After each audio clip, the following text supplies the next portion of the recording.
Hello and welcome to marketing91.com. In this video, we are going to cover the topic on managing the sales force. Let's start with the introduction. The firm is guided by a lot of procedures and policies when it comes to training, supervising, recruiting, evaluating, motivating, and selecting sales agent to manage its sales department. Thus, these are the following steps. Moving on, let's start with the first one, recruitment. A capable sales force runs on the basis of good recruitment. For all fields, 20% is the turnover rate for sales representative annually at an average. For companies, sales force turnovers cause loss of sales, expenses relating to finding replacements and training them. It puts pressure on the remaining salespeople to finish extra sales. Studies show that there is not always a strong relationship between sales performance and background experience variables, lifestyle, attitude, skills, personality, or current status. Asking the customer themselves about the characteristics they seek in a sales agent is one approach of good recruitment. Moving on to training. Agents have to be trained to be ahead of rivals. Customers today want the agents to be aware of the products, productive, reliable, and capable of adding ideas and improving operations. Training of new agents happens in a span of few weeks or throughout various months. On an average, it takes 28 weeks to train agents in industrial products, 4 weeks in customer product companies, and 12 weeks in service companies. It depends on the type of recruit and how complex the selling duty is. Training methods continuously evolve. For example, distance learning, videos, and program learning. Sensitivity and empathy training is also offered in some companies to help agents understand the customer's thinking and situation. Moving on to supervision. Supervision is based on the profile of a product portfolio. When sales agent deals with clients, firms generally supervise the conversation. Another way of supervision is when firms try to manage time all the way from preparing for a client's call to closing a deal. Moving on to the aspect of motivation. Sales agents who face daily challenges are kept motivated by firms with encouragement and incentives. One of the essential features of management of sales force is motivation. Compensation plays a crucial role in increasing the level of motivation. Compensation is often assigned on the basis of sales quota. Family outing and social gatherings are some of the other motivational tools. All types of intrinsic and extrinsic rewards are reinforced by marketers. Moving forward, a research study found that the highest value of a reward for an employee was pay, promotion, personal growth, and a sense of accomplishment in that order. The least value rewards were respect, liking, recognition, and security. In simple words, salespeople find high motivation in increased pay and in finding an opportunity to get ahead in the race and satisfy their intrinsic needs. They are less motivated by security and praise. Moving further, sometimes firms also use sales contests to increase the effort put in sales. In many companies, annual marketing plan helps in developing goals like annual sales quota. These annual sales quota are set for dollar sales, unit volume, selling effort or activity, margin or product type.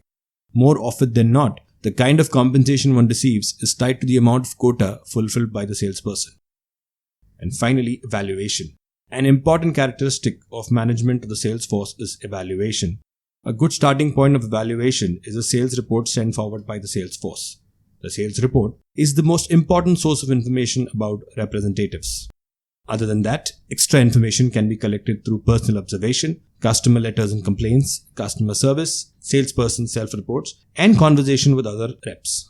The raw material for evaluation are supplied by the sales force reports accompanied with some other observations. The contrast of current performance set against the past performance is one type of evaluation. So now let's move on to some examples of Amway. First, Amway rolled out a new online training platform for its more than 3 million distributors. Amway created a newly redesigned platform called the Amway Education for all its independent business owners. These independent business owners are also known as IBOs. Amway Education platform has nearly 100 videos and resources tailor-made for the IBOs. An IBO traces their initial steps from launching a new business to helping others do the same. In the same manner, the courses fall into 4 categories which are built upon one another. As distributors recruit and guide other sellers, mentorship is crucial to Amway because of its direct selling business model. The exclusive material of Amway Education covers various topics like business etiquette, reading body language, negotiating, and other relevant skills which help IBOs to take their training a step further. Jim Myers, the managing director of Amway North America, said, "A huge benefit to joining Amway is that you gain access to education content that helps you start and build your business, hone leadership skills, leverage social media, and generally become a savvier direct seller." Moving on to the second example from Amway India, which includes skill development efforts.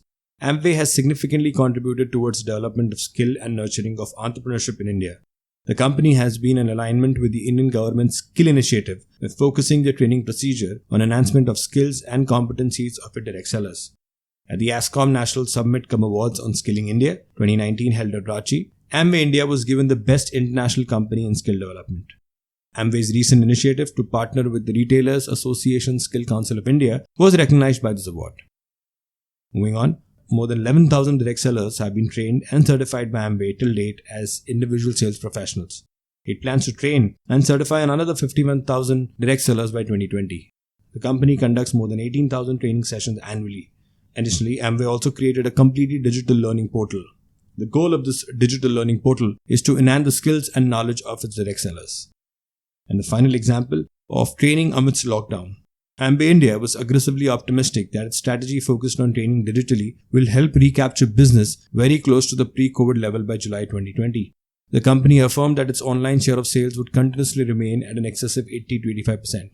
The company's online business reached 90% during the lockdown, which in earlier Feb 2019 was just at 33%.